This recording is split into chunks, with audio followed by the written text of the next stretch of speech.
Depuis la libération du taux de change du dollar dans les années 90, le marché haïtien réagit par une dollarisation partielle de l'économie.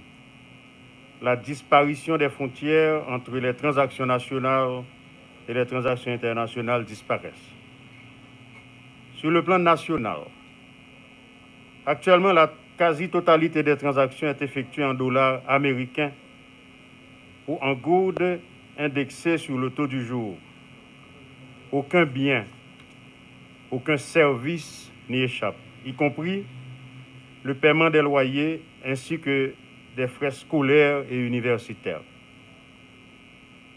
Et le pire, c'est ce fameux taux du jour qui est fixé unilatéralement par le vendeur ou le prestataire lui-même à son propre profit, avec le plus grand mépris qui soit pour le taux de référence de la BRH.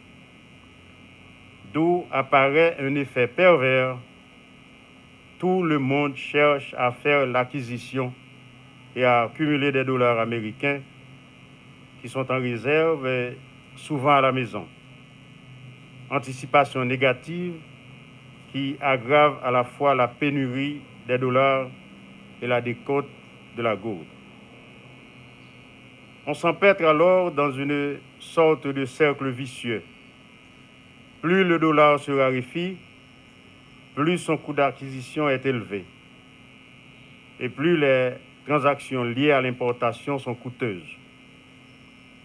Pour un pays comme le nôtre, qui dépend de l'importation à hauteur de 80% environ, quant aux produits de consommation et des intrants, les conséquences d'un tel emballement du coût d'acquisition du dollar sont catastrophiques en termes d'inflation.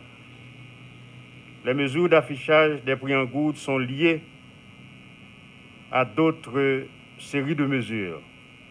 L'injection des 150 millions de dollars sur le marché de change par la BRH, la maîtrise des dépenses publiques pour éviter de recourir au financement monétaire du déficit. Et en ce qui concerne l'affichage des prix en gouttes, c'est un outil qui nous permet d'agir à très court terme sur une variable simple, la monnaie des transactions sur le territoire national. L'objectif est de rendre disponible le dollar américain pour les transactions liées à l'importation et où il n'y a pas d'autres alternatives.